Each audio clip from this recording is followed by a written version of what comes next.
Let's now move to Chhattisgarh. So we'll do the same tough fight analysis. I love the responses we are getting, and we're very happy for you to share your responses, your love, your hate, acha bura, whatever you want. Just keep it going, stay engaged. So here is Chhattisgarh.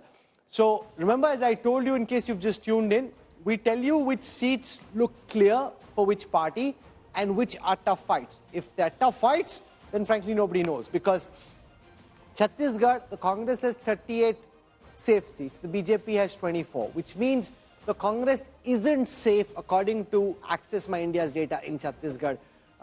It's a 90-seat assembly, you need 46 to win, which means the Congress needs all the seats which have emerged as tough fights in our poll to come to them. So if those 7 seats come to them, then they're at 45. That's good news for them. If not, then we could have a second super over potentially. So it's not just a super over in Chhattisgarh, in Rajasthan. There could be a super over in Chhattisgarh as well. The BJP has 24 comfortable seats.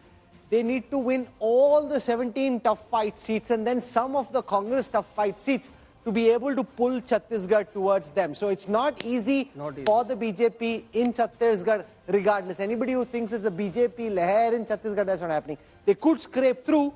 Remember, what is it that Amit Shah and the BJP top brass are hoping for? Their theory is, and I need you to listen carefully to what I'm saying. Let's assume 100 people wanted to vote for Congress. Because of poorer organizational abilities, say 70 of them came out to vote. Let's assume only 85 people wanted to vote for the BJP.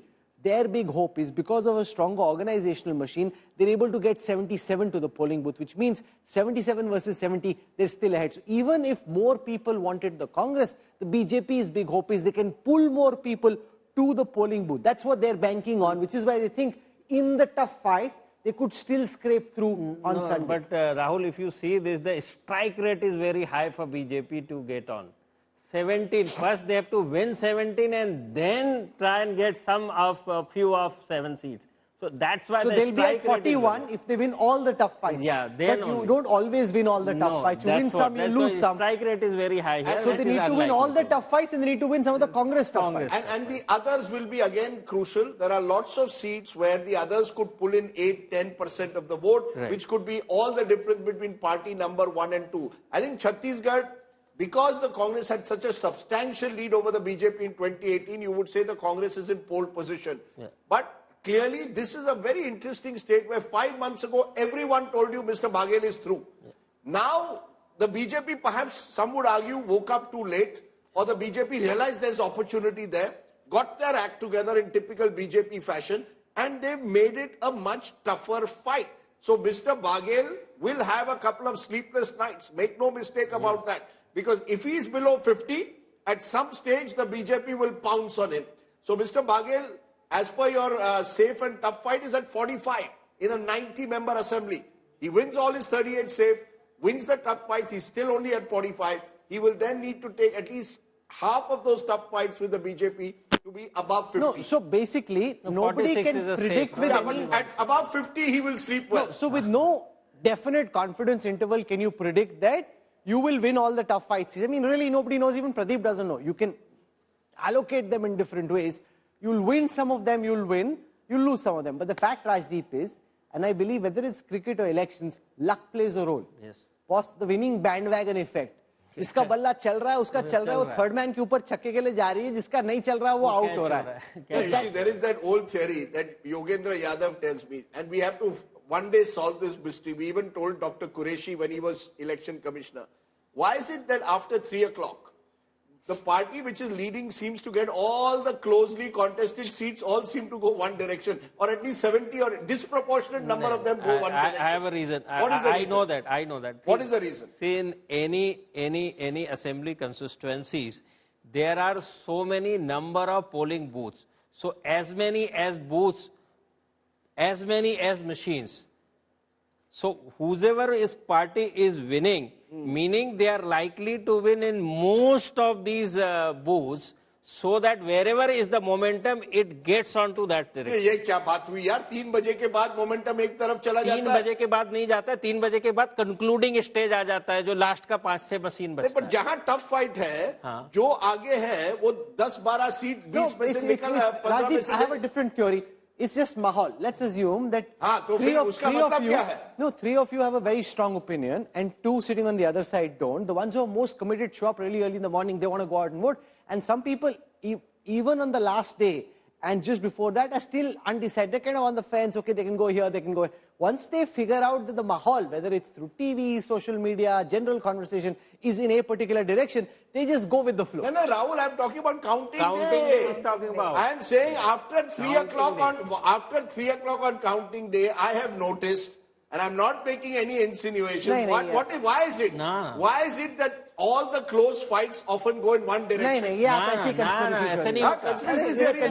Rajdeep, just I'll show you data. Okay. I'll give you data on this. ऐसे होता You are a person of data. अरे ऐसे हो ही नहीं सकता. How can it be? Yogendra Yadav prepared data on Rahul, this. ऐसे होता तो एक वोट से नहीं हारते थे। नहीं, ऐसे नहीं होता. चलो, ठीक है. 2013 में तो बीजेपी Somebody गवर्नमेंट needs थी to ना। do a PhD on this. No, but if these polls are right in Telangana and in some of the other states, surely they won't say that the election process itself is corrupt. You want to give us Telangana at the end? No. I want to show you Chhattisgarh. I want to do a strength scanner because this is very interesting. You're talking about one super over. I think there could be more. And I just want to take a minute to explain why, okay? No, okay, wait. My big fear with these touchscreen machines, they're very powerful analytics engines, but even when you come to office in the morning and you turn on your computer, sometimes it doesn't come on. So that's my big fear. Anyway, so here it is, the strength scan for the BJP in Telangana. So the BJP has only, and remember the big difference between Madhya Pradesh, Rajasthan and Chhattisgarh is a more fluid state. Madhya Pradesh and Rajasthan have more entrenched voting patterns. It's a newer state and a more fluid state. So the BJP has only 6 safe seats in Chhattisgarh, seats that they've won in every election for the last 3 elections. The BJP has 25 relatively safe seats, seats that they've won twice in the last 3 elections. Our poll predicts they'll bag 11 of them. The BJP has 46 weak seats, seats which they won only once in the last 3 elections. Our post-poll data predicts they'll bag 24 of those.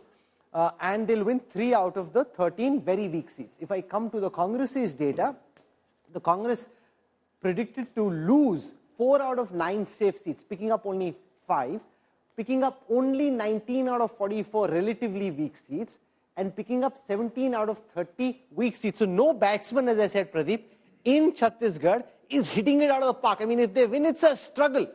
It's just whoever wins, it's a struggle in Chhattisgarh. That it's been always the case, except last time.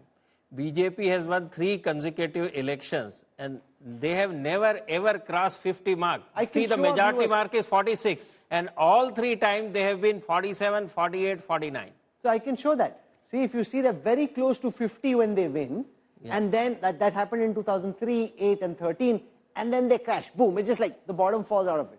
And the Congress goes booming to the top. Now our poll predicts a much, much tighter fight. In some senses, Chhattisgarh coming back to its mean.